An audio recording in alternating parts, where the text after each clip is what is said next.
विद्यार्थी मित्रांनो नमस्कार. स्टेप अप अकॅडमीच्या यूट्यूब चॅनलवर सर्वांचं स्वागत आहे. मित्रांनो 2 फेब्रुवारीला जी कंबाईनची पूर्वपरीक्षा असणार आहे त्यासाठी आपण चालू घडामोडीची रिव्हिजन सुरू केली आहे. या रिव्हिजन मधला आज भाग 4 आहे. आपण भूगोल आणि पर्यावरण संदर्भातल्या ज्या काही घडामोडी मागच्या 1-1.5 वर्षातले झाले ते आपण बघतोय. तर मित्रांनो वेळ न वाया घालवता आपण सुरू करूया. तत्पूर्वी तुम्ही कोणत्या जिल्ह्यामधनं आपलं लेक्चर बघताय प्लीज मला कमेंट बॉक्समध्ये टाका. कोणत्या जिल्ह्यामधनं तुम्ही आपलं लेक्चर बघताय आणि बाकी जे काही लेक्चर आहेत 4 या अगोदर 3 लेक्चर टाकले पुरस्कार अहवाल निर्देशांक आणि राजकीय घडामोडी तुम्हाला कसे वाटले हे सुद्धा मला प्लीज कमेंट बॉक्समध्ये टाकू शकता. मित्रांनो आपला भूगोल पर्यावरणामधला पहिला टॉपिक आपण बघतोय. लक्षात घ्या भारतातील बिबट्यांची स्थिती अहवाल बघतोय. आता हा 2024 मध्ये आला 29 फेब्रुवारीला, पण ही जी आकडेवारी आहे ही आकडेवारी 2022 ची आहे. लक्षात असू द्या म्हणजे हा फेब्रुवारी 24 ला जरी जाहीर झाला पण ही आकडेवारी कधीची आहे, ही आकडेवारी 22 ची आहे. कारण की दर 4 वर्षांनी जाहीर होतो. मग अहवाल जाहीर करणारी संस्था तुम्ही जर बघितली तर लक्षात येईल तुम्हाला नाव राष्ट्रीय व्याघ्र संरक्षण प्राधिकरण आणि भारतीय वन्यजीव संस्था. ही संस्था दर 4 वर्षांनी काय करते, हा भारतीय बिबट्यांच्या स्थितीबाबतचा अहवाल जाहीर करते. तुम्हाला केंद्रीय पर्यावरण मंत्री भूपेंद्र यादव यांनी बिबट्यांच्या स्थितीबाबतचा जो अहवाल आहे हा जाहीर केलेला आहे. मग आता याच्यामधली महत्त्वाची बाब जर बघितली ते 5वी आवृत्ती आहे. लक्षात घ्या इथं तुलना केलेली आहे 18चा अहवाल आणि 22चा. 22चा म्हणजे आकडेवारी 22च्या आला 24 मध्ये. तर 22च्या आकडेवारीनुसार 13,874 बिबट्या आता भारतामध्ये आहे असं म्हटलेलं आहे. आणि महाराष्ट्रातील राज्यानं हा बिबट्यांची संख्या बघितली तर पहिले 2 राज्य तुम्हाला माहित असणं गरजेचं आहे. एक म्हणजे मध्य प्रदेश आणि दुसरा आहे महाराष्ट्र. आता लक्षात घ्या इथं मध्य प्रदेश स्टार करा आणि महाराष्ट्र स्टार करा. मध्य प्रदेशमध्ये 3907 म्हणजे 3907 बिबट्यांची संख्या आहे. तर महाराष्ट्रामध्ये आता 1985 म्हणजे 1985 ही बिबट्यांची संख्या. लक्षात असू द्या तुम्हाला हे वन लाइनरमध्ये किंवा मल्टीलाइनर स्वरूपातही ह्याच्यावर प्रश्न येऊ शकतो. कारण की आपली प्रेडिक्शन सिरीज आहे त्यामुळे आपल्याला प्रत्येक गोष्टीचं प्रेडिक्शन करता आलं पाहिजे. ठीक आहे चला त्यानंतर बघा असं कुठलं व्याघ्र प्रकल्प आहे भारतातलं की ज्यामध्ये सर्वाधिक बिबट्यांची संख्या आहे. तर हे नागार्जुन सागर श्रीशैलम हे आंध्र प्रदेशमध्ये आहे. इथं सर्वाधिक बिबट्यांची संख्या. फक्त एवढं लक्षात असू द्या. मग राज्यातील बिबट्यांची संख्या जर थोडासा आढावा घेतला आपण तर लक्षात घ्या प्रकल्प आपल्या महाराष्ट्रामध्ये 6 व्याघ्र प्रकल्प आहे. मग याच्यामध्ये 2022चा जर विचार केला तर लक्षात घ्या बोर, मेळघाट, नवेगाव, नागझिरा, पेंच, ताडोबा आणि शेवटी सह्याद्री व्याघ्र प्रकल्प. कोणत्या व्याघ्र प्रकल्पामध्ये किती बिबट्या आहे याची संख्या कुठे सर्वाधिक आहे कुठे कमी आहे हे सुद्धा माहित पाहिजे. ठीक आहे चला याची PDF आपल्या जे चालू घडामोडीची बॅच आहे त्यामध्ये टाकलेला आहे. तुम्ही तिथून डाउनलोड करू शकता. हिम बिबट्यांच्या स्थितीबाबत अहवाल. आता हा दुसरा महत्त्वाचा अहवाल आहे भूगोल पर्यावरणा संदर्भातला हिम बिबट्यांची स्थिती. मग आता लक्षात घ्या 30 जानेवारी 2024 रोजी केंद्रीय पर्यावरण आणि हवामान बदल मंत्री भूपेंद्र यादव यांनी हा हिम बिबट्यांचा पहिला अहवाल जाहीर केलेला आहे.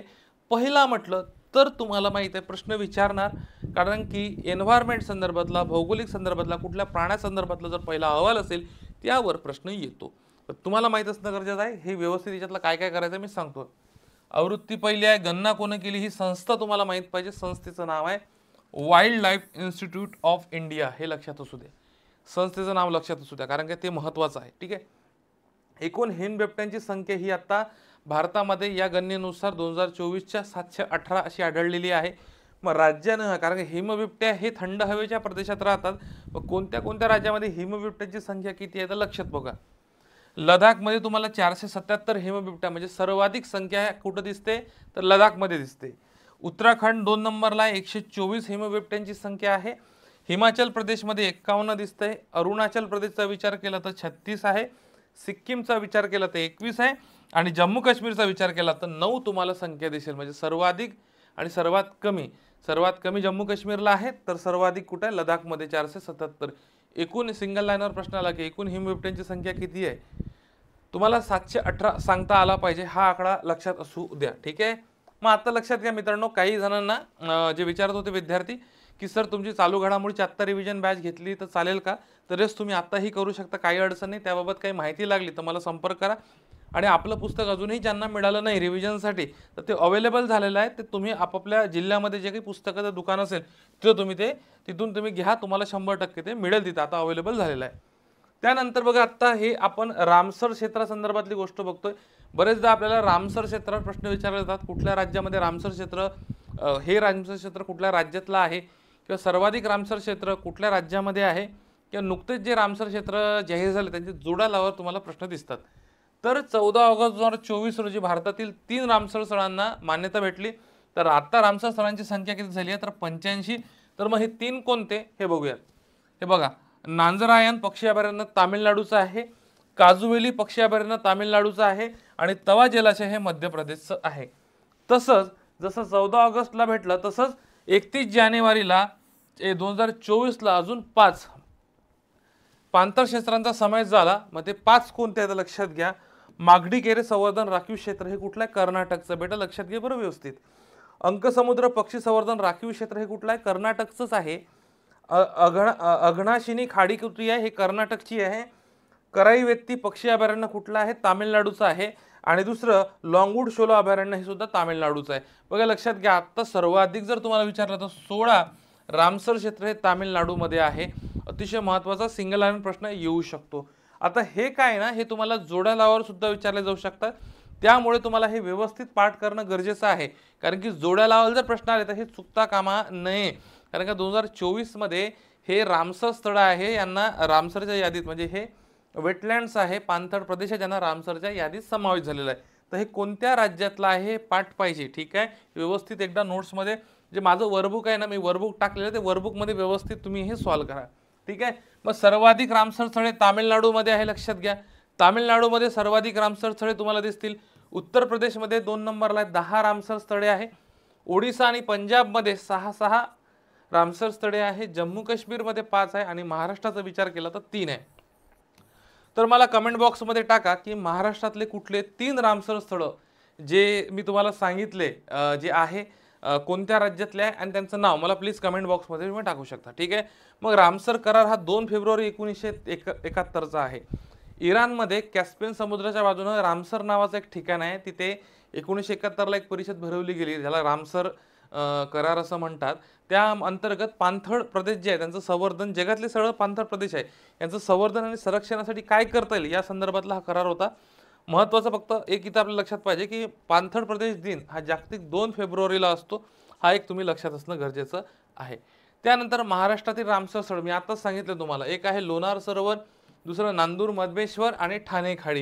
हे कोणत्या कोणत्या जिल्ह्यात आहे हे लक्षात असलं पाहिजे। 2024-23 मध्ये ठाणे खाडीला सुद्धा मिळालं होतं। मग आता स्टॅटिक मध्ये जर आलं, स्टॅटिक काय असतं भाग आपली चौकट बनवा। स्टॅटिक काय असतं तर लक्षात घ्या, सुंदरबन वेटलँड हे पश्चिम बंगालमध्ये, रेणुका वेटलँड हिमाचल प्रदेशमध्ये आहे। सर्वात जुने रामसर क्षेत्र जर विचारलं तर या 2 यांचं तुम्हाला नाव माहित असणं गरजेचं आहे, चिल्का सरोवर आणि केवलदेव घाना राष्ट्रीय उद्यान हे तुम्हाला माहित असणं गरजेचं आहे। सर्वात मोठं, सर्वात लहान आणि सर्वात जुनं म्हणतोय, हे सगळं स्टॅटिक करा मित्रांनो। बरेचदा तुम्हाला स्टॅटिकला प्रश्न येतील ना, तर तुम्हाला चुकता कामा नये, ठीक आहे। स्टॅटिकला प्रश्न येणार म्हणजे येणार, हे लक्षात असू द्या। त्यानंतर भारतीयातील जागतिक वारसा स्थळ हा प्रश्न अतिशय आयएमपी करून ठेवा। जेव्हाही भारतातलं एखादं जागतिक वारसा स्थळ म्हणून जाहीर होते त्यावर प्रश्न असतो, आणि यावेळेस आसाममधलं चरईदेव मोईदम हे अहोम राजघराण्याचं दफनभूमी आहे। याला भारतातलं 43वं जागतिक वारसा स्थळ सांस्कृतिक श्रेणीमध्ये याचा समावेश झालेला आहे, तर हे आपण बघूया, ठीक आहे। 26 जुलै, आता हे जी 2024 ची जागतिक वारसा समितीची परिषद होती ना, पहिल्यांदाच भारतात पार पडली, त्यामुळे याच्यावर प्रश्न येण्याची शक्यता जास्त आहे। तर अहोम हे आसाम मधलं अहोम राजघराण्याची दफनभूमी, म्हणजे तुम्हाला हे जे चित्र दिसत असेल ना, तर ही राजघराण्याची ती दफनभूमी आहे, याचं नाव आहे चरईदेव मोईदम, आणि याच्यावर प्रश्न येऊ शकतो। आणि ह्याचा समावेश कशामध्ये झालाय, सांस्कृतिक वारसामध्ये झालेला आहे। आणि ते एक स्टार पॉइंट करून ठेवा, ईशान्य भारतातील हे पहिले सांस्कृतिक वारसा शहर आहे। ईशान्य भारतातील हे पहिले सांस्कृतिक शहर आहे, हे तुम्ही लक्षात घ्या, कारण का जिथं पहिलं काहीतरी शब्द येतो एमपीएससी तिथे प्रश्न विचारतो। मग याच्यामध्ये सांस्कृतिक, नैसर्गिक आणि मिश्र असे 3 प्रकारच्या श्रेणी आहे। तर चरईदेव मोईदम हे कशामध्ये आहे, सांस्कृतिक श्रेणीमध्ये आहे। आणि आसाम मधील हे 3रे जागतिक वारसा स्थळ आहे। पहिले 2 नैसर्गिक आहेत, 2 मधले एक काझीरंगा राष्ट्रीय उद्यान आणि दुसरं मानस राष्ट्रीय उद्यान तुम्हाला माहित असणं गरजेचं आहे। मग आपण युनेस्कोची जी जागतिक वारसा समितीची बैठक होती कधी पार पडली तर 21 ते 31 जुलै 2024 मध्ये पार पडली। ठिकाण नवी दिल्ली पहिल्यांदाच भारतात पार पडली, त्याच्यामुळे यावर प्रश्न येण्याची शक्यता जास्त आहे 43व्या जागतिक वारसा स्थळावर. तसंच उद्घाटन नरेंद्र मोदी यांनी केलं. ठीक आहे. आणि मोईदम म्हणजे आता काय, आपण एक थोडं लक्षात घेऊया. पिरॅमिड सारखी रचना असते, म्हणजे तुम्हाला फोटो जर बघितला असेल तर एक पिरॅमिड सारखी त्याची रचना आहे असलेले मोईदम अहम हे राजघराण्याचे दफन स्थळ आहे. याला सांस्कृतिक वारसा यादीमध्ये समावेश झाला. टोटल आता भारतात किती आहे तर 43 जागतिक वारसा स्थळ आहे. युनेस्कोची जागतिक वारसा स्थळांची यादी काय तर लक्षात घ्या. जगाच्या दृष्टीने अमूल्य असा ठेवा असणाऱ्या ठिकाणाला, जगाच्या दृष्टीने अमूल्य असा ठेवा असणाऱ्या ठिकाणाला जागतिक वारसा स्थळ म्हणून जाहीर केले जाते. आणि हे याची निवड ही 1972 पासून केली जाते. हा तुम्हाला ही म्हणजे हे वर्ष माहित पाहिजे 1972 पासूनचं. आणि सर्वाधिक जागतिक वारसा स्थळ नेमकं कुठं आहे तर हेही लक्षात घ्या. इटलीमध्ये किती आहे 60, चीनमध्ये किती आहे लक्षात घ्या 59, जर्मनीमध्ये किती आहे 54, फ्रान्समध्ये किती आहे 53, स्पेनमध्ये किती आहे 50 आणि भारतामध्ये किती आहे तर 43. आता हे का सांगतो तुम्हाला, भविष्यात जोडालावर सुद्धा यावर प्रश्न विचारले जाऊ शकतात, त्यामुळे अतिशय हे महत्त्वाचं आहे. ठीक आहे. त्यानंतर भारताची स्थिती जर पाहिली जागतिक वारसा स्थळाच्या संदर्भात तर आता 43 टोटल आहे. बघा 43 टोटल आहे. टोटल किती आहे भारताचे 43. याच्यामधले सांस्कृतिक 35 आहे, नैसर्गिक 7 आहे आणि एक मिश्र स्थळ आहे. लक्षात असू द्या, कारण की 3 वेगवेगळ्या श्रेणी आहे. ठीक आहे. टोटल 43 मध्ये 35 सांस्कृतिक, 7 नैसर्गिक आणि एक कुठला आहे तर लक्षात घ्या एक मिश्र स्थळ आहे. मग अजिंठा लेणी महाराष्ट्रात 6 जागतिक वारसा स्थळ आहे. त्यापैकी जर विचार केला तर महाराष्ट्रात 6 पैकी पहिलं अजिंठा लेणी 1983 ला समावेश, वेरूळ लेणी 1983 ला समावेश, एलिफंटा लेणी 1987 ला समावेश आहे, छत्रपती शिवाजी महाराज टर्मिनल्स किती आहे 2004 ला समावेश, पश्चिम घाट 2012 आणि व्हिक्टोरिया गॉथिक आर्ट डेको शैलीतील ज्या काही इमारती आहे, स्थापत्य इमारती आहे, कला 2018 मध्ये याचा समावेश झालाय. म्हणजे महाराष्ट्रातले जागतिक वारसा स्थळामध्ये 6 स्थळ आहे, लक्षात असू द्या. ठीक आहे. मग आता पुढे जर बघितलं तर महत्त्वाचं आहे, हा मोस्ट आयएमपी करून ठेवा तुमच्यासाठी महत्त्वाचा आहे, स्वच्छ वायू सर्वेक्षण पुरस्कार 2024. स्वच्छ वायू सर्वेक्षण पुरस्कार 2024 अतिशय महत्त्वाचा आहे मित्रांनो. सप्टेंबर 24 मध्ये हा स्वच्छ वायू सर्वेक्षण आहे.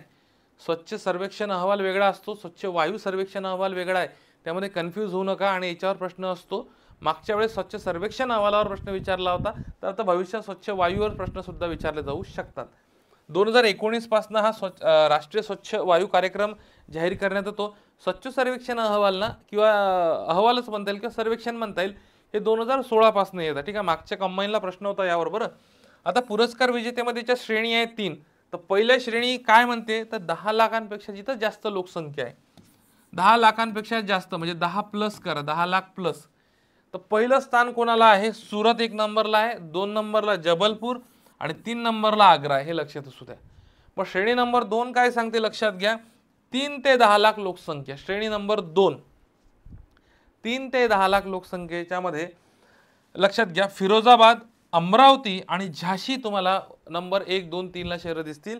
आणि श्रेणी क्रमांक 3 मध्ये या म्हणजे 3 लाखांपेक्षा कमी, म्हणजे 3 ते 10 लाख आणि 3 लाखांपेक्षा कमी श्रेणीमध्ये रायबरेली, नलगोंडा आणि नालागड नावाचे शहर तुम्हाला पहिल्या, दुसऱ्या, तिसऱ्या क्रमांकावर दिसतील. हे लक्षात असू द्या, कारण की महत्त्वाचं आहे, भौगोलिक घडामोडी संदर्भातला महत्त्वाचा टॉपिक आणि 100% याच्यावर प्रश्न येण्याची शक्यता आहे. मग एक प्रश्न बघूयात आपण. आशियाई राज गिधाडांसाठी भारतातील पहिला संवर्धन आणि प्रजनन केंद्राचे उद्घाटन कोणत्या राज्यात करण्यात आले असं म्हटलेलं आहे.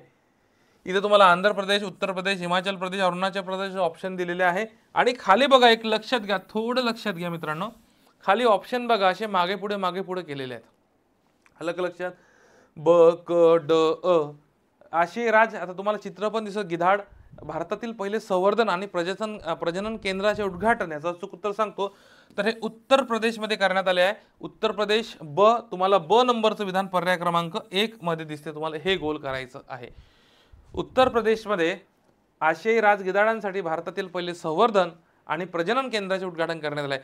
1 लाइनर प्रश्न आहे, भौगोलिक घडामोडीच्या संदर्भात आहे, एन्व्हायरमेंटच्या संदर्भात आहे, त्यामुळे हा एक 1 लाइनर मधला प्रश्न अतिशय महत्त्वाचा आहे. त्यानंतर देशातले पहिले धान्य ATM खालीलपैकी कोणत्या राज्यात सुरू करण्यात आलेले आहे. धान्य एटीएम, मागच्या वेळेस तुम्हाला गोल्ड एटीएम वर प्रश्न विचारला होता, मग आता आपल्याला प्रश्न काय विचारला जाऊ शकतो, धान्य एटीएम वर. तर याचं अचूक उत्तर सांगतो तुम्हाला, ओडिसा येथे पहिले धान्य एटीएम सुरू झालेलं आहे. ओडिसा लक्षात असू द्या. ठीक आहे, चला IMP करा. हा भविष्यात प्रश्न येऊ शकतो. हा जल कायदा सुधारणा विधेयकासंदर्भातला आहे. इथं यानुसार असं म्हटलं आहे की किरकोळ उल्लंघनासाठी तुरुंगवासाच्या ऐवजी आर्थिक दंड आकारण्याची तरतूद या विधेयकात करण्यात आली आहे. पण राज्य प्रदूषण नियंत्रण मंडळ एखाद्या उद्योगाला दिलेली परवानगी रद्द करण्याचा अधिकारही केंद्रीय प्रदूषण नियंत्रण मंडळाला देण्यात आला. याच्यानुसार तर राज्य प्रदूषण नियंत्रण मंडळाच्या अध्यक्षांची नियुक्ती राज्य सरकारऐवजी आता केंद्र सरकार निश्चित करण्यात आलं आहे. हे तिन्ही स्टेटमेंट बरोबर आहे. हे आता हे कसं आहे, हे एन्व्हायरमेंट संदर्भातलंच आहे. हे जे आहे प्रदूषण नियंत्रण मंडळ बोर्ड बद्दल आहे. म्हणजे बरेच जे राज्य सरकारकडे जे काही अधिकार होते हे केंद्र सरकारकडे देण्यात आलेले आहे, या संदर्भातलंच हे विधेयक आहे. त्याच्यामुळे पर्याय क्रमांकाचे 4 बरोबर आहे. तिन्ही जे स्टेटमेंट आहे बद्दल बरोबर आहे. हे व्यवस्थित करून जा, यावेळी प्रश्न येण्याची शक्यता आहे. त्यानंतर महत्त्वाचं म्हणजे काजी नेमू नावाचं फळ आहे. आसाम राज्याने त्याला राज्य फळाचा दर्जा दिला आहे. काजी नेमू, काजू नाही, काजी नेमू. मग आता लक्षात घ्या, 13 फेब्रुवारी 2024ला आहे. मग तुम्हाला इतर राज्यांचे काय पाहिजे, फळ माहीत पाहिजे आणि ते कोणत्या राज्याचे राज्य फळ आहे हे माहीत पाहिजे. जसं आंबा बघा, महाराष्ट्र, गुजरात, उत्तर प्रदेश, झारखंड, मध्य प्रदेश, पश्चिम बंगाल. लिंबू म्हटलं तर मिझोराम, काजू म्हटलं तर गोवा, फणस म्हटलं तर केरळ, तामिळनाडू, अननस म्हटलं तर मेघालय, त्रिपुरा, संत्री म्हटलं तर मणिपूर, सिक्कीम, नागालँड, सफरचंद म्हटलं तर हिमाचल प्रदेश आणि किवी म्हटलं तर अरुणाचल प्रदेश.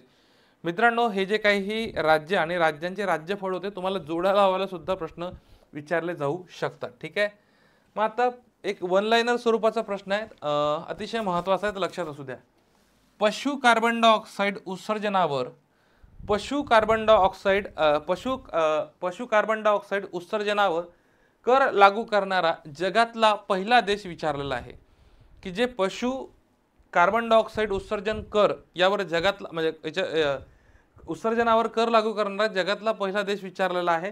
याचं अचूक उत्तर मी तुम्हाला सांगतो, डेन्मार्क हे अचूक उत्तर आहे. तुम्हाला ब पर्याय क्रमांक 1 मध्ये दिसतील. हा सिंगल लाईन प्रश्न आहेत, IMP करून ठेवा, तुम्हाला प्रश्न येण्याची शक्यता आहे. कारण वन लाईनर मी एन्व्हायरमेंट किंवा भूगोलासंदर्भात असे प्रश्न काढले की जे येण्याची शक्यता आहे. ठीक आहे, मग जगातली पहिली कार्बन काय म्हटलंय, जगातली पहिली carbon fibre high speed train कोणत्या देशाने सादर केलेली आहे, हे पण पहिलं म्हटलेलं आहे. त्याच्यामुळे प्रश्न विचारला जाऊ शकतो, लक्षात घ्या. त्याचं अचूक उत्तर आहे चीन. अ दिसते, अ तुम्हाला पर्याय क्रमांक 2 मध्ये दिसते, हे लक्षात असू द्या. पर्याय क्रमांक 2 मध्ये दिसते, लक्षात असू द्या. जगातली पहिली carbon fibre high speed train कोणत्या देशाने सुरू केलेली आहे, तर लक्षात असू द्या उत्तर चीन याचं उत्तर आहे. ठीक आहे, चला त्यानंतर आता बघा काही जलाशय आणि नाव. आता भौगोलिक घडामोडीच्या संदर्भात इथं स्टॅटिक आणि डायनामिक दोन्ही सांगतो. बिनचूक जोड्या म्हणते इथं हे जलाशय आहे आणि जलाशयाला काय नाव आहे हे बघूयात. तर जायकवाडी धरणाला नाथसागर हे नाव द्या. गोसीखुर्दला इंदिरा सागर नाव आहे. कोयना जलाशयाला शिवाजी सागर आहे आणि पानशेतला तानाजी सागर असं नाव दिलेलं आहे. मग आता हा स्टॅटिक मधला प्रश्न का घेतला, तर लक्षात घ्यायच्या डायनामिकला जायचं. महाराष्ट्र शासनाच्या जलसंपदा विभागाने अहिल्यानगर म्हणजे पूर्वीचं अहमदनगर नाव होतं, अहिल्यानगर जिल्ह्यातील अकोले तालुक्यामधलं भंडारदरा जलाशयाचे नाव आद्य क्रांतिकारक वीर राघोजी भांगरे जलाशय असे करण्यात आलेले. तर इथं स्टार पॉइंट करा. तुम्हाला हा प्रश्न विचारतील की अहिल्यानगर मध्ये अकोला तालुक्यातील भंडारदरा जलाशयाचे नाव खालीलपैकी काय करण्यात आले आहे, की याला कोणते नाव देण्यात आलेले आहे असे प्रश्न विचारतील.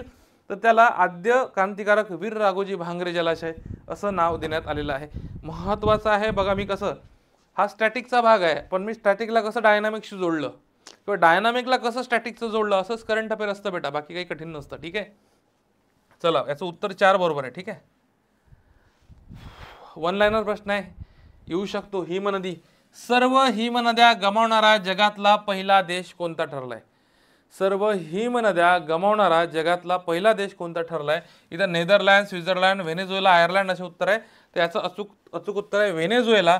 व्हेनेझुएलामध्ये आता एकही हिमनदी राहिली नाही आहे. सर्व हिमनद्या गमावलेलं आहे, म्हणून जगातला पहिला असा देश आहे की तिथं हिमनदी आहे. व्हेनेझुएला नावाचा देश आहे. व्हेनेझुएला क दिसतो तुम्हाला पर्याय क्रमांक 2 मध्ये. बघा इथं पण ऑप्शन आहे, मागं पुढं फिरवलेले आहेत, लक्षात असू द्या. ठीक आहे, चला. देशातला पहिला आयुर्वेदिक कॅफे कुठे स्थापन करण्यात किंवा कुठे सुरू करण्यात आलेला आहे म्हणते. तुम्हाला दिल्ली, जयपूर, गांधीनगर, मुंबई असे ऑप्शन दिलेले आहे. तर याचं उत्तर आहे दिल्ली. देशातला पहिला आयुर्वेदिक कॅफे दिल्ली येथे सुरू करण्यात आला आहे. कुठं दिसते तुम्हाला पर्याय क्रमांक 2. आणि या कॅफेचं नाव नेमकं काय आहे हे मला टाका. आणि आता सध्या दिल्लीची महिला मुख्यमंत्री आहे, त्यांचं नाव सांगा. आणि त्या दिल्लीच्या कितव्या महिला मुख्यमंत्री आहे, आतापर्यंतच्या दिल्लीच्या कोणत्या कोणत्या मुख्यमंत्री राहिल्या आहेत याचे नाव मला तुम्ही प्लीज कमेंट बॉक्समध्ये टाकू शकता. ठीक आहे. त्यानंतर महत्त्वाचा म्हणजे अटल सेतू. बघा लक्षात घ्या, मागच्या वर्षात उद्घाटन झालेले सर्व पुलं, मोठे बोगदे, केबल ब्रिज, ठीक आहे, त्यानंतर रेल्वेचे बोगदे, पूल, याची लांबी, उंची सगळे पाठ करून टाका. काय सांगतो, एक तरी प्रश्न तुम्हाला येणार आहे कंबाईनमध्ये अशा स्वरूपाचे असेल. या पुलाची लांबी, अटल सेतूची लांबी, सुदर्शन सेतू आहे, अजून कुठले कुठले सेतू आहे, काही मोठे पूल आहे ते विचारतील. आता अटल सेतू पाहिलं तर या सेतूची लांबी टोटल 21.8 किलोमीटर आहे. अटल सेतू आपल्या महाराष्ट्रामध्येच आहे ना. तर याची 16.50 किलोमीटर भाग समुद्रात आहे, तर 5.50 किलोमीटरचा भाग कशात आहे, कशावर आहे, तर हा जमिनीवर आहे. ठीक आहे. अटल सेतू समुद्रावर बांधलेला हा जगातील भारतातला सर्वात लांब पूल आहे. आणि अटल सेतू दक्षिण मुंबईला नवी मुंबईशी जोडतो, हे लक्षात घ्या. अटल सेतू दक्षिण मुंबईला नवी मुंबईशी जोडतो, अतिशय महत्त्वाचा आहे अटल सेतू. ठीक आहे. त्यानंतर सेला बोगदा, हा बोगदा तुम्हाला बघतो, सेला टनल, मार्च 2024 मध्ये याचं उद्घाटन झालं सेला बोगदाचं. आणि सेला बोगदाच्या उद्घाटनाबद्दल योग्य पर्याय निवडा असं म्हटलेलं आहे. तर लक्षात घ्या, सेला बोगदा हा देशातील सर्वात उंच बोगदा आहे, सर्वात उंच देशातला. मग त्याच्यावर प्रश्न येऊ शकतो, सेला बोगदा सर्वात उंच, बोगद्याची लांबी 2598 मीटर, म्हणजे हे किलोमीटरमध्ये पाहिलं तर 2.59 असं येतील. ठीक आहे, किलोमीटरमध्ये विचारलं तर. आणि अरुणाचल प्रदेशमधील तेजपूर तवांग मार्गावर हा बोगदा आहे. म्हणजे तुम्हाला स्टेटमेंटमध्ये आलं की हा बोगदा कुठून कुठे आहे, तर अरुणाचल प्रदेशमध्ये तेजपूर तवांग मार्गावर आहे. कोणता, सेला नावाचा बोगदा आहे. आणि बाकी याचं स्टेटमेंट मी टाकलेलं आहे, नोट्स बॅचला टाकले, तुम्ही व्यवस्थित वाचून घ्याल. ठीक आहे, चला.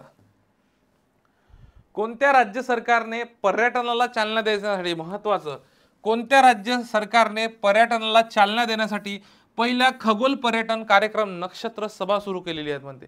नक्षत्र सभा, ठीक आहे, नक्षत्र सभा IMP करा, हा प्रश्न येऊ शकतो बरं. पहिला आहे, पहिला खगोल कार्यक्रम म्हणजे केंद्र सरकार, कोणत्या राज्य सरकारने पर्यटनाला चालना देण्यासाठी पहिला खगोल पर्यटन कार्यक्रम नक्षत्र सभा सुरू केला आहे. तर याचं अचूक उत्तर आहे उत्तराखंड. उत्तराखंड येथे ब, आणि ब येथे पर्याय क्रमांक 3 मध्ये याचं अचूक उत्तर आहे 3. इथं पण ऑप्शन मागं पुढे दिलेले लक्षात घ्या. उत्तराखंड याचं काय तर अचूक उत्तर आहे. ठीक आहे. त्यानंतर प्ले ट्रू मोहीम खालीलपैकी कोणत्या संस्थेने सुरू केलेली आहे असं म्हटलेलं आहे. प्ले ट्रू नावाची मोहीम कोणत्या संस्थेने सुरू केलेली आहे असं म्हटलं. प्ले ट्रू, तर अचूक उत्तर आहे याचं क नंबरचं नॅशनल अँटी डोपिंग एजन्सी, याला म्हणतो नाडा. आंतरराष्ट्रीय स्तरावर काम करणारी संस्था आहे वाडा, त्याला वर्ल्ड अँटी डोपिंग एजन्सी म्हणतो. आणि हे आहे नाडा. नाडा ही आपली नॅशनल लेवलला काम करते, वाडा ही आंतरराष्ट्रीय लेवलला काम करते. ठीक आहे, नॅशनल अँटी डोपिंग एजन्सी. बरेचदा कोणत्या कोणत्या ज्या मोहीम असतात ना, ह्या कोणी सुरू केलेल्या आहे ह्या विचारलेल्या जातात. तसंच एक प्रश्न बघा, पुढील विधानांचा विचार करा आणि योग्य पर्याय निवडा. आता इथं बघा, DD किसान हे AI अँकर वापरणारे पहिले सरकारी TV चॅनल ठरले आहेत म्हणते. काय म्हणते इथं, DD किसान हे AI अँकर वापरणारे पहिले सरकारी TV चॅनल ठरलेले आहे असं म्हटलेलं आहे. आणि दूरदर्शनच्या DD किसानच्या कृत्रिम बुद्धिमत्ता AI चे नाव किसान आणि भूमी असं म्हटलं आहे. तर किसान आणि भूमी नाही आहे, त्या AI चे नाव आहे. इथं किसान नाही आहे तर क्रिश आहे, आणि इथं भूमी बरोबर आहे. ठीक आहे, क्रिश आणि भूमी ह्या AI अँकरचे नाव आहे DD किसानचं जे चॅनल आहे. मग आत्ता काही महत्त्वाचे जर बघितले तर DD किसान हे AI अँकर वापरणारे पहिले सरकारी TV चॅनल आहे, यांचं नाव क्रिश आणि भूमी आहे. बाकीचा डाटा जो आहे मी तुम्हाला PDF मध्ये टाकलेला आहे, तो व्यवस्थित वाचून घ्याल. ठीक आहे, चला. आता भारताच्या जनऔषधी उपक्रमात सामील होणारा पहिला देश विचारलेला आहे. भारताच्या जनऔषधी उपक्रमात सामील होणारा पहिला देश विचारला आहे, तर असं अचूक उत्तर आहे पर्याय क्रमांक क मध्ये मॉरिशस आहे आणि हा तुम्हाला पर्याय क्रमांक 2 मध्ये दिसते. मॉरिशस हा देश भारताच्या जनऔषधी उपक्रमात सामील होणारा जगातला पहिला देश ठरला आहे. मॉरिशस हा सुद्धा प्रश्न तुम्हाला वन लाइनर मध्ये विचारला जाऊ शकतो. ठीक आहे. खालीलपैकी कोणत्या कंपनीने देशातील पहिल्या हरित हायड्रोजन चालणाऱ्या बसचे अनावरण केले? आताच हा कुठल्या तरी परीक्षेला प्रश्न विचारला गेलेला आहे तुम्हाला. भारतीय बेन्झ, इंडियन ऑइल कॉर्पोरेशन, त्यानंतर अशोक लेलँड आणि टोयोटा मोटर्स दिसतील. तर याचं अचूक उत्तर आहे इंडियन ऑइल कॉर्पोरेशन. या कंपनीने देशातील पहिल्या हरित हायड्रोजन बसचे अनावरण केलेले हे लक्षात असू द्या. ठीक आहे. चला, इंडियन ऑइल कॉर्पोरेशन. त्यानंतर हा एक प्रश्न 56वा व्याघ्र प्रकल्पासंदर्भातला आहे. 56वा व्याघ्र प्रकल्प. ठीक आहे. आता हा 56वा व्याघ्र प्रकल्प मित्रांनो, काळजी करू नका, मी आहे इथेच. 56वा व्याघ्र प्रकल्प आपण बघतोय. आता हा गुरु घसीदास तमोर पिंगला व्याघ्र प्रकल्प आहे. हा छत्तीसगड मधला आहे. देशातला 56वा व्याघ्र प्रकल्प आहे, लक्षात असू द्या. देशातील 56वा व्याघ्र प्रकल्प. आणि याचा जर एरिया पाहिला तर हा 2829 चौरस किलोमीटर मध्ये आहे. आता छत्तीसगडमध्ये 4 व्याघ्र प्रकल्प झाले. एक इंद्रावती झाला, उदांती सीता नदी आहे, आचान कमार आहे आणि गुरु घसीदास तमोर पिंगला. हे 4 व्याघ्र प्रकल्प तुम्हाला कुठे दिसतील? तर छत्तीसगडमध्ये. महाराष्ट्रामध्ये व्याघ्र प्रकल्प 6 आहे. सर्वाधिक जास्त मध्य प्रदेशमध्ये आहे, तर ते आहे 7 व्याघ्र प्रकल्प. या जोड्यालावर प्रश्न इथं बघा, मी सांगतो प्रेडिक्शन, जोड्यालावर प्रश्न विचारले जाऊ शकतात. 53वा व्याघ्र प्रकल्प, 54वा, 55वा, 56वा हे जोड्यालावामध्ये विचारले जातात. 53वा राणीपूर व्याघ्र प्रकल्प, 54वा विरांगना दुर्गावती, 55वा ढोलपूर कौरोली आणि 56वा गुरु घसीदास तमोर पिंगला. आता लक्षात असू द्या, 2 गोष्टी इथे महत्त्वाच्या आहे. तुम्हाला इथे जेव्हा एखाद्या राज्यातला व्याघ्र प्रकल्प नवीन होतो देशामध्ये, सिंगल लाइनर किंवा मल्टी लाइनर प्रश्न असतात, हे तुम्हाला लक्षात असणं गरजेचं आहे. ठीक आहे. मग आता सर्वाधिक व्याघ्र प्रकल्प मी आता सांगितलं कुठे आहे? मध्य प्रदेशमध्ये, एकूण 7. आणि जगातले जेवढेही वाघ आहेत त्याच्या 80% वाघ काय तर हे भारतामध्ये आढळून येतात. 80% वाघ कुठे? तर भारतामध्ये आढळून येतात. आणि 1973 मध्ये प्रोजेक्ट टायगर सुरू केला होता आणि 23 मध्ये 50 वर्ष पूर्ण झाले या प्रोजेक्ट टायगरला. त्यामुळे सुद्धा प्रश्न येण्याची चान्सेस आहे. भारतातला सर्वात मोठा व्याघ्र प्रकल्प हा नागार्जुन सागर श्रीशैलम आहे, आंध्र प्रदेशमधला. आणि सर्वात लहान व्याघ्र प्रकल्प हा बोर व्याघ्र प्रकल्प आहे, महाराष्ट्रातला. मग महाराष्ट्रातील 6 व्याघ्र प्रकल्प जर पाहिले तर नवेगाव, बोर, सह्याद्री, मेळघाट, पेंच, ताडोबा हे आहे. त्याच्याबद्दल अजून याच्या डीप मध्ये गेलो तर ताडोबा अंधारी व्याघ्र प्रकल्प महाराष्ट्रातला पहिला व्याघ्र प्रकल्प आहे. मेळघाट व्याघ्र प्रकल्प हा महाराष्ट्रातील सर्वात मोठा व्याघ्र प्रकल्प आहे. आणि बोर व्याघ्र प्रकल्प महाराष्ट्र सर्वात लहान व्याघ्र प्रकल्प आहे, हे माहित असतं गरजेचं आहे. हे स्टॅटिक आहे मित्रांनो, सगळं हे व्यवस्थित करून घ्यायचं. ठीक आहे. हे स्टॅटिक आहे, पीडीएफ मध्ये टाकलेलं व्यवस्थित वाचून घ्या. ठीक आहे. त्यानंतर ग्रीन हायड्रोजन. तुम्हाला सांगतो ग्रीन हायड्रोजन प्रश्न येणार. तुम्ही ग्रीन हायड्रोजन, आता आपण बस बघितली होती. ग्रीन हायड्रोजन प्रकल्प उभारणारे देशातले पहिले विमानतळ कोणते असं म्हटलंय? देशातले पहिले विमानतळ कोणते असं म्हटलेलं आहे?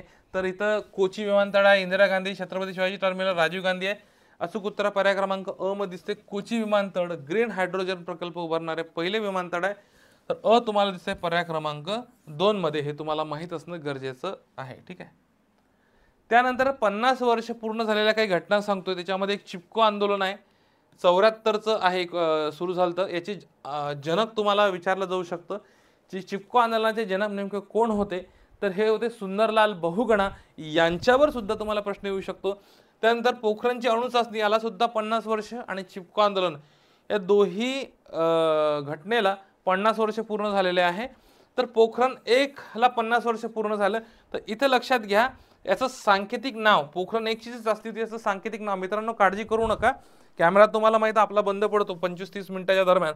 तर मी चालू केलेलं, लगेच वापस या. ठीक आहे. चला आलोय आपण. चला बघा,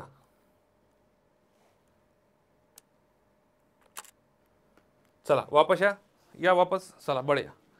आता बघा, लक्षात घ्या, काही काळजी करू नका.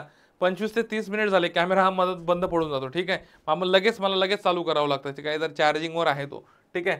डायरेक्ट होत नाही. लक्षात द्या इकडे. आता पोखरण 1 ला 50 वर्ष काय झालं, पूर्ण झालं. याच्या कशाला? अणुचाचणीला. याला सांकेतिक नाव हे स्टार पॉइंट करून ठेवजा. Operation smiling Buddha. Operation smiling Buddha हे सांकेतिक नाव याचं लक्षात घ्या. पोखरण 11 मे दुसरी पोखरणची चाचणी ही कधी झाली 98ला आणि याचं सांकेतिक नाव हे ऑपरेशन शक्ती होतं. काय होतं? ऑपरेशन शक्ती हे नाव होतं याचं, ऑपरेशन शक्ती. पोखरण 1चं सांकेतिक नाव ऑपरेशन स्माइलिंग बुद्ध आणि पोखरण 2चं सांकेतिक नाव हे ऑपरेशन शक्ती होतं. इथे तुम्हाला स्टॅटिकलाही प्रश्न विचारला जाऊ शकतो. तुम्हाला हे माहीत असणं गरजेचं आहे बरं. हे मागच्या कंबाईनच्या काही परीक्षेमध्ये याच्यावर प्रश्न दिसतात आपल्याला. ठीक आहे. त्यानंतर जगातला पहिला 100% बायोडिग्रेडेबल पेन नोट पेन नुकतेच कोणत्या देशाने लॉन्च केला आहे? तर हा भारतानेच लॉन्च केला याचं अचूक उत्तर आहे. हे जे व्यक्ती आहे या व्यक्तीचं नाव मला प्लीज कमेंट बॉक्समध्ये टाका. यांनीच तो नोट पेन 100% बायोडिग्रेडेबल पेन जगातला पहिला पेन नोट पेन याचा लॉन्च केलेला आहे, भारताने लॉन्च केला. या व्यक्तीचं नाव तुम्ही मला काय करा कमेंट बॉक्समध्ये टाकू शकता. ठीक आहे. चला त्यानंतर बघा हा एक प्रश्न आहे दिनविशेष संदर्भात. 18 एप्रिल आपण जागतिक वारसा दिवस साजरा करतो. ओके. 2024ची थीम, या दिवसाची थीम विचारली आहे विविधता शोधा आणि अनुभवा म्हटलंय आणि 1983 पासून प्रथमच हा दिवस साजरा करण्यात येतो असं म्हटलेलं आहे. या तिन्ही स्टेटमेंट बरोबर आहे. जागतिक वारसा दिनासंदर्भातले अ ब क याचं काय तर अचूक उत्तर आहे. ठीक आहे. पर्यावरण दिन अतिशय महत्त्वाचा आहे. 5 जूनला आपण दरवर्षी पर्यावरण दिवस साजरा करतो. 2024ची थीम पाहिली तर बीट प्लास्टिक पोल्युशन नाही आहे, ही थीम नाही आहे याची. तर याची थीम तुम्ही मराठीत तुम्हाला सांगतो. 2024ची संकल्पना जमीन पुनर्वसन, वाळवंटीकरण आणि दुष्काळ निवारण ही 2024च्या पर्यावरण दिवसाची थीम आहे. आणि क जर पाहिलं तर 1972 पासून जागतिक पर्यावरण दिवस काय करतो तर साजरा करतो. ठीक आहे. तर मित्रांनो याचं उत्तर आहे अ आणि क याचं उत्तर आहे. ठीक आहे. पुढे चला. त्यानंतर एक महत्त्वाचं म्हणजे सुवर्धन नाही याला सुदर्शन सेतू हा केबल ब्रिज आहे. याचं उद्घाटन नरेंद्र मोदी यांनी केलेलं आहे, गुजरातमधलं आहे. आपण बघूया. ठीक आहे. फेब्रुवारी 25, 2024 मध्ये सुदर्शन सेतू या केबल ब्रिजचे उद्घाटन नरेंद्र मोदी यांनी केले. 2.32 किलोमीटर. आता याची पण सुदर्शन सेतू लांबी करून ठेवा. लांबी उंची सगळं पाठ करा. जेवढे काही महत्त्वाचे पूल आहे बोगदे आहे करून ठेवा. येणार 100% प्रश्न. हा पूल कच्छच्या खाडीतून द्वारका जिल्ह्यातून ओखा शहराला थेट द्वारका बेटाशी जोडतो. हे एक महत्त्वाचं आहे. आणि याचं उत्तर जर तुम्हाला सांगितलं तर पर्याय क्रमांक 4 ही उत्तर आहे. हा बाकीचा स्टॅटिकचा डाटा टाकलेला आहे.